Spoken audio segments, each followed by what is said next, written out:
বাসের হর্নের আওয়াজে সম্বিত ফেরে অনিমেষবাবু। তিনি তাকিয়ে দেখেন সামনে এসে দাঁড়িয়েছে 85 নম্বর বাস। কিন্তু এই বাসে তিনি সচরাচর ফেরেন না, কারণ এই বাসের স্টপেজে নামলে বাড়ি পৌঁছাতে হলে তাকে আরো মিনিট 15 বেশি হাঁটতে হয়। এই বাসটাও যদি ছেড়ে দিই তাহলে তো আরো বিপদ। আমার সেই 81 নম্বর বাস আবার কখন আসবে তার কোনো ঠিক নেই। একেই তো এত রাত হয়ে গেছে, ওদিকে আবার জোর বৃষ্টিও আসছে।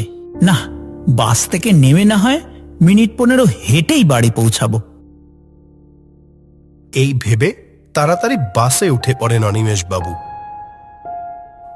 বাসে উঠে দেখেন লোক সংখ্যা একেবারে হাতে গোনা। বৃষ্টি আসছে দেখে হয়তো আগে ভাগেই যে যার বাড়ির পথে রওনা দিয়েছে সবাই।